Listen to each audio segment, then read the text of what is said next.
Hello and welcome to Be Connected. What in the world? Today's topic and what an exciting episode is talking about social business, which is really the true power of Be Connected. And I'm excited about having David Roberts, who's CEO and founder of Warrior Networking, as being our primary speaker today. And I know we've got some other people that are going to be chiming in on this also.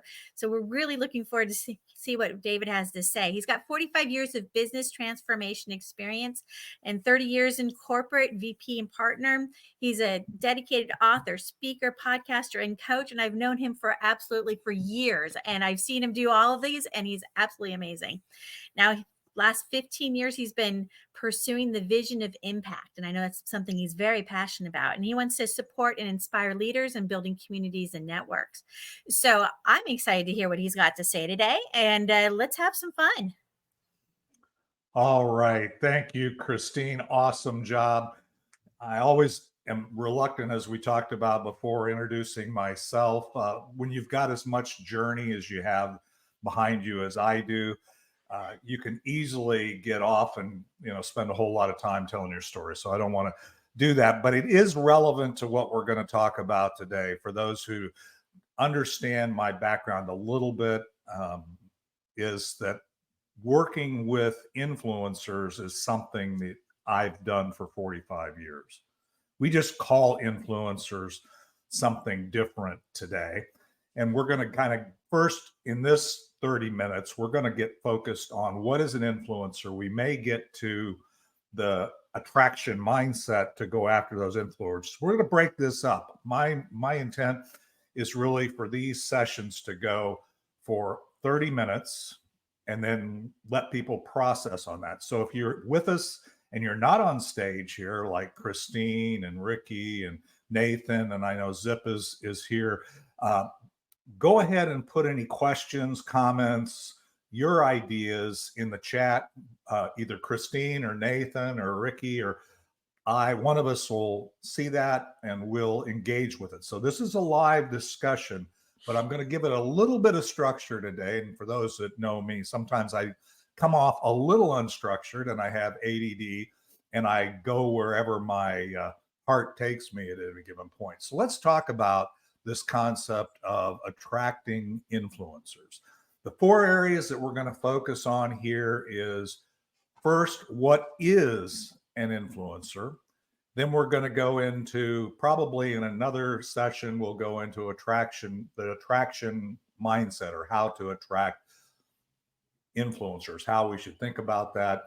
And then we're going to talk about approach and process. So today we'll get through at least what is an influencer. So what is an influencer? I'm going to talk about this and I'm going to come off the slide because I want others to a simple definition of an influencer is someone who affects or influences or has the ability to do so the opinions, decisions, and behaviors of other people. That's kind of like a simple textbook way of thinking of people who you are labeling as influencers. Popularity is the most common current thinking. It's like that somebody's a pop star, somebody's a celebrity, and so on.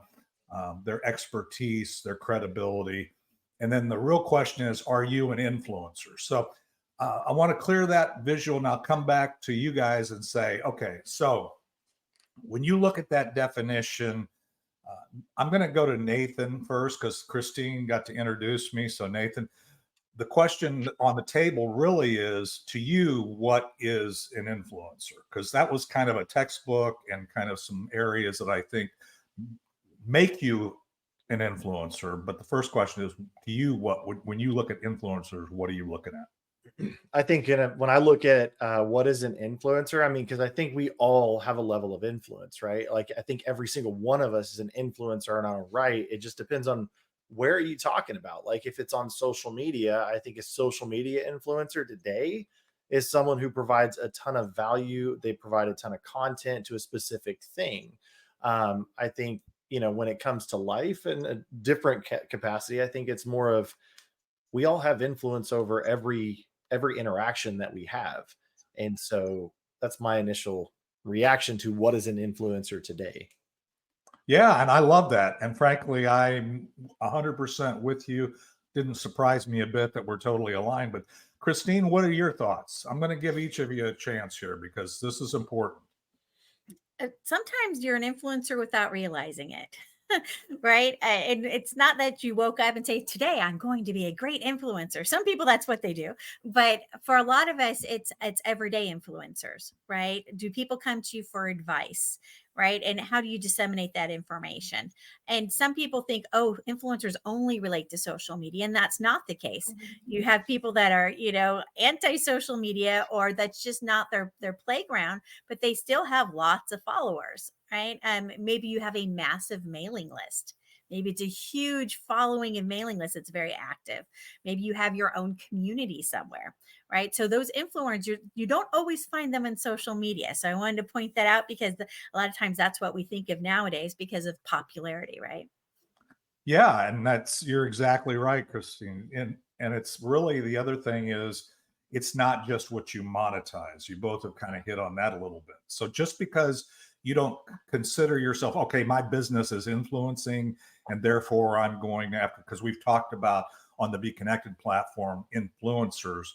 But it's interesting because an influencer in social media, as you point out, Christine, isn't the only type of influencer. And frankly, when you look at where we're going with premium content and productive use, and as we talked about in Christine's introduction, social business, not social media, there is a huge distinction. In fact, I think in social business, the influencers, as I've always thought of them for 45 years, is closer to what we talked about. Remember, we talked about popularity, we talked about certain lower areas of expertise and credibility. So, Rickey, what do you? I'm gonna give Rickey a chance because I love his Americana way of thinking, but he is an incredible serial entrepreneur.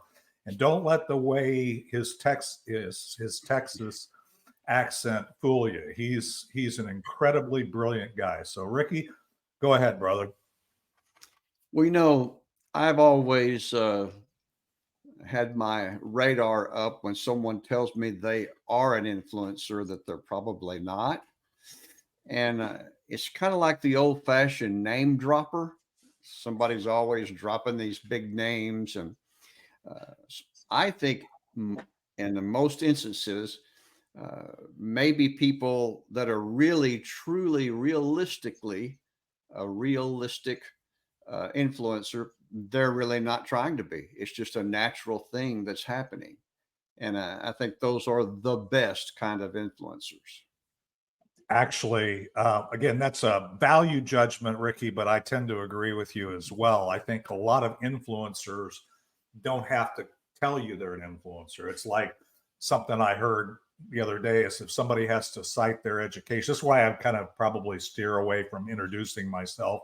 If you have to cite your education or your experience, you're probably a moron. In other words, those people are usually self-aggrandizing. They're whatever. So I agree. I think it's really, really important to understand that influence is an outcome. But being an influencer, again, goes back into these categories, right? You may be very popular. You may be Taylor Swift or Travis Kelsey because I'm a Chiefs fan, or you may be, you may have some kind of thing where people says, I want to follow you, but doesn't mean you can get them. You may have specific expertise. Let me come to the expertise one because popularity is the one, and I think we've kind of dispensed with that limitation. Nothing wrong with attracting somebody who's popular. I always like to hang out with the popular kids, right? Don't we all? Didn't we grow up there in school? We wanted to be part of the in crowd.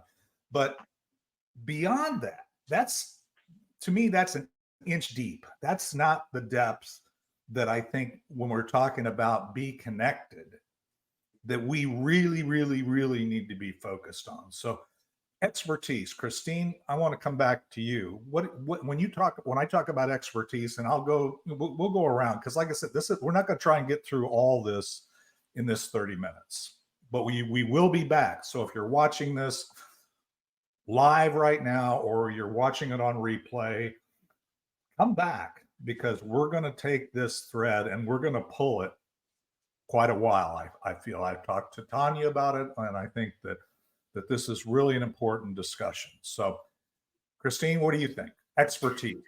Expertise is really I'm going to agree that a lot of times the organic influencers, right, they're coming out of an area of expertise, an area of interest, an area, right, whether you're a YouTube fan and you like to follow somebody because they're doing their journey and you're like, oh, I love this. My honey likes to watch where they hike through the mountain pass in like the East Coast, the Andra, and I don't even know what it's called, but he's addicted to it, right? And he's watching these hikers follow through, and what they're doing, we're following their journey.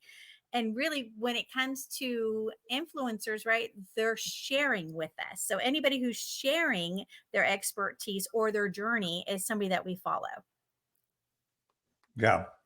So we're sharing it, and then people recognize it. So whether we shared it on a TV show, or whether we shared it in our groups, or whether we shared it in a course, or whether we shared it just in our day-to-day interaction with people, right?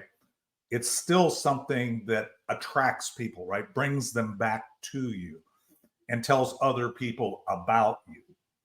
Okay. Right. And it's not just the yeah. credibility factor and the expertise, but it's their passion with what they do that really draws us in. A lot of times it's their openness and their transparency, right? Absolutely. Any other thoughts on that, Nathan? I mean, you're an expert, for example, and you have expertise in the real estate area. Yep. And you've been doing that for 15 years, and you've developed a following, and people who are wanting to have a real estate agency or a brokerage or whatever it might be, right? They're going to follow. They're going to start to follow you once they figure that out. So tell me a little bit from your perspective. I'll just relate this back to a real life example, right? Like I was 20 years old and getting married, and we go on our honeymoon, and we got to go see some friends who is an influencer to this day. And I'm in his living room having a conversation with him saying, I love what you do. I want to do what you do. How did you get there? And asking him those questions. And, he referred back to, was it Malcolm Gladwell's book, Outliers, right? The journey to mastery is 10,000 hours. And, Christine, to your point, I took his advice and I was like, okay, cool. I'm going to go become an expert in this. And yet what I didn't have back then, what everybody has now, is the ability to share your story, to share your journey, because where you're at when you just get started is different from when you're 1,000 hours in, or 5,000, or even 10,000 hours in. And so I think sharing your journey actually, what I love saying is be you and be real. Like your authenticity and your openness, that actually attracts more influence, because you're vulnerable and say, I don't know everything and I screw up too. Yet I'm learning from my mistakes, and here's how I'm overcoming to the next step. That's becoming an expert, and that's expertise. Yeah. And I really think that's why I kind of gravitated toward the term of Sherpa in this context of our group of coaches, is because number one, the BeeKonnected journey is changing all the time, right? I've been here for 4 years. Some of you just got on board. There are people that may be just trying to figure out BeeKonnected. What in the world? That's the whole concept of this. What are we doing here? What is this all about? And so, but the point is, we figured things out. People are following us because you've done it, and you may not be, quote, an expert. We could go into my definition of that, but I won't, but because it's kind of humorous and kind of crass. But I want to talk about, expertise. Rickey, somebody who has expertise. I mean, he has some, as he calls, legitimate business expertise in merchant services. But when you talk about an audience, he's used to having audiences, and he's used to having an expertise on creating music content. He's an amazing singer-songwriter. I think he wrote the theme song to my podcast. So Rickey, what are your thoughts? Any other thoughts there? Any homespun ideas that you have for us on expertise? It's one of those things that, you can tell me that you have expertise, and I can either, take it with a grain of salt or not. Uh, but what I like is that when people are naturally drawn to somebody because, yes, I would love to do maybe not exactly what you do, but in that same arena, because I don't think we can copycat something and it be uh, successful for us like it was for the original person. But I do think there are some things that can be gleaned from watching, listening, learning from a person who's already gone down that road. And the main thing that I think expertise uh, it has such value is that, well, I don't want to make those mistakes. You know, I think expertise has more than just I've done it successfully. I've I've navigated around these big rocks in the raging river. Yeah. Uh, I think that's It's a very valuable thing. Yeah, and in fact, there's a lot of people who. One of the things I like about social media, we're going to not like just social business, social media. There's a lot of people that sit in the audience, and I'm not dissing anybody that's watching this show. You're not on stage, but you're, as I call it, but you're in the audience. There's a lot of people just stay in the audience. You have followers and influence you don't even realize. I have 5 kids, and I'll tell you, I always look at it, and I know I'm an influencer, whether it's good or bad.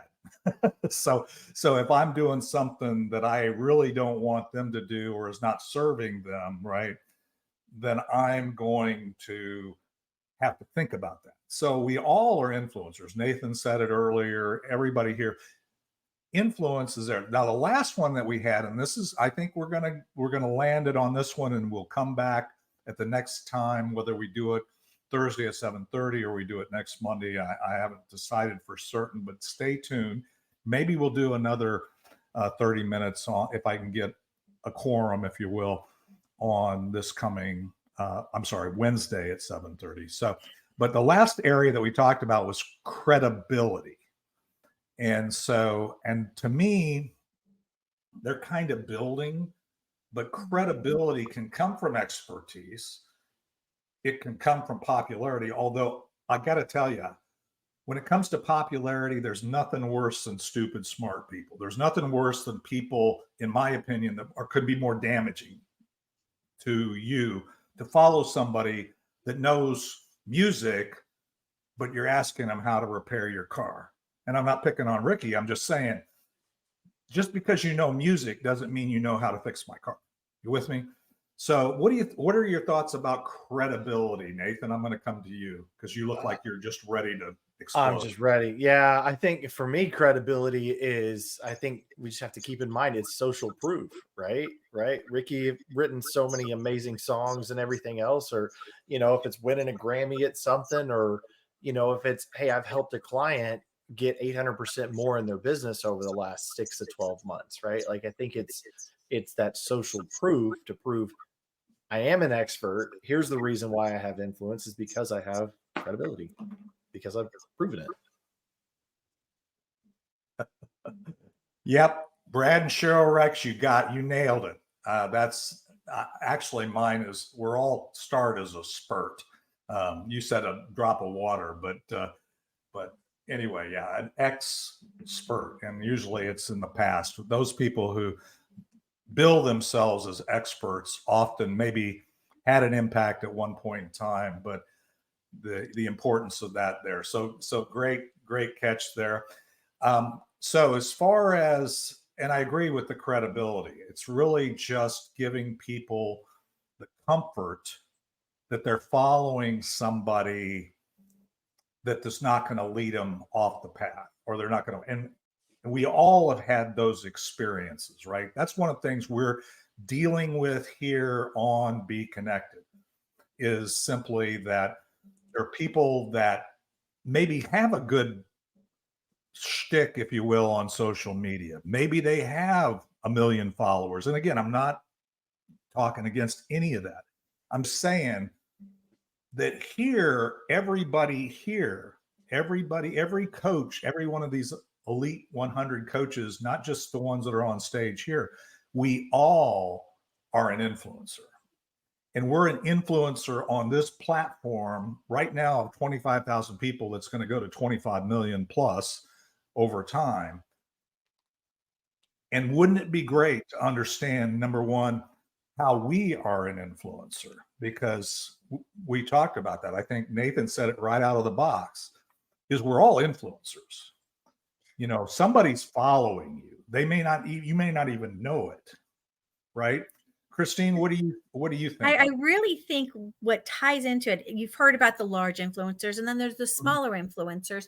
And really, they found that the smaller influencers actually have more impact because we know you personally. And that ties back to the credibility that you just mentioned, Mhm. right? If somebody's giving you advice, but you know them and you know their credibility, you know they're an expert in that field, right? You're going to listen much more likely than somebody else, right? You said a celebrity that has nothing to do with it. I'm going to tell you this is the best people to go to have your car repaired. And you're like, okay, and right, you're an expert in this. Why? Because you have pretty long nails. I don't know, right? So it's got to be relevant, right? And so with the smaller communities, with the smaller influencers, they actually have a bigger impact on their audience and being able to, for example, the small influencers are getting opportunities for partnerships and to make money and that kind of stuff because they know they're more likely to get their audience to follow along than if it was a large influencer.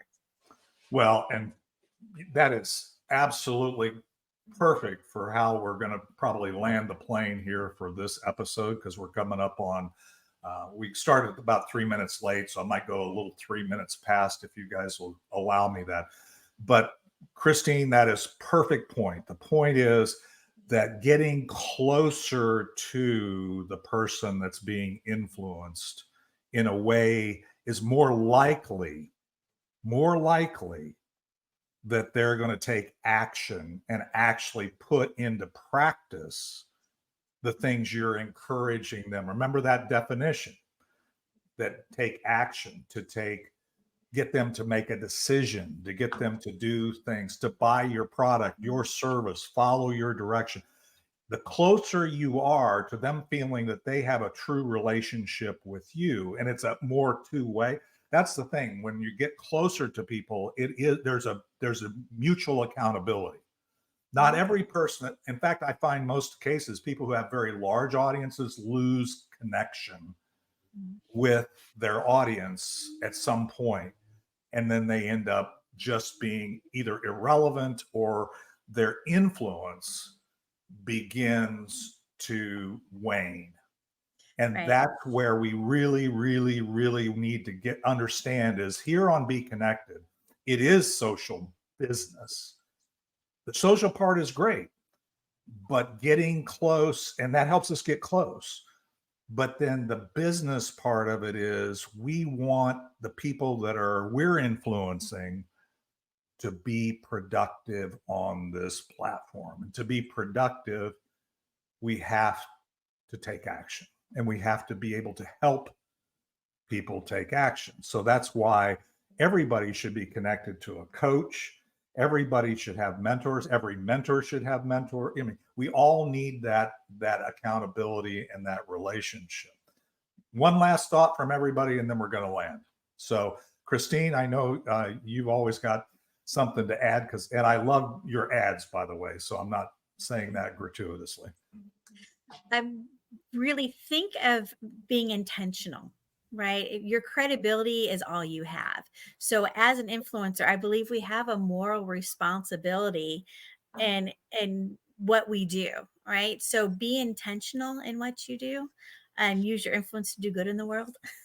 And bring out your inner influencer. Don't be afraid to do good for other people. Think of it as I'm helping others rather than, oh no, I don't want to bother them. And that's where the sales mindset comes in. If you're thinking you're bothering somebody, then you still have your sales hat on rather than your relationship hat. So keep that in mind. Nathan, anything else from you? No, I just say make sure you document your journey, because when you stop and you reflect back on your journey over time, like it is the greatest story that you can actually write. And so I'm a firm believer that as we document it and we live it, that's a story that needs to be told. So share it. And Rickey? I think the one of the biggest credibility killers is the desperate person, the the serial spammer who is throwing mud all over the wall, hoping something sticks, rather than a real influencer who has real relationships and is being referred a lot. I mean, that's the when I run across a desperate spammer like that, I know that's not a real. There's no real credibility there. Yeah. And I think that the true influencers don't play the numbers game. Now, that may sound like heresy if you're a salesperson or a sales manager. But yes, you're going to have successes and failures. But a true influencer shows up to serve, and people see that. And they become, as I say, the most valuable node on the network. Because when you connect to them, when you be connected to them, you come back to them, you always know that you're going to get value. You don't have to wonder if this time it's going to be worth it, right? These things we talked about kind of in a general sense. I'm going to talk in the next section on when we get together. And again, people are invited to join us for this conversation. We're going to talk about what is the anatomy and what is the attraction mindset that you really want to go after to attract influencers. It's kind of B2B. We're all business to business, right? We already established we're all leaders. We all have influence on some scale. But how do I attract you as another influencer? And if you've got a large audience, we're going to get into not only what that looks like, because we can go on a micro scale to my 5 kids in influence. I'm going to share with you before we're done with this series how I influenced people to buy into my company, what I do to do multi-billion-dollar deals. So if you see an influencer as an investor, a partner in this platform and what we're doing, or somebody who has 1 million followers and you'd really like to get their attention, before we're done with this series, you'll understand at least my point of view and some other people's points of view on how to take that and make it a reality. So, and I love everybody here, by the way. This platform is so filled with very credible people that have a lot of influence that some of them don't even realize how much they do. And I want everybody to have 1 million people in their following, and they're influencing, and they're getting to work. And that's what our vision is for this session. So thank you all for being here. Thank you, Christine. Thank you, Rickey. Thank you, Nathan. Thank you, Zip. Thank you, Colleen and Shauna and Cheryl and Brad and just everybody that was here live. Please share this with your groups. I want everybody to be successful. So that's what this show is about.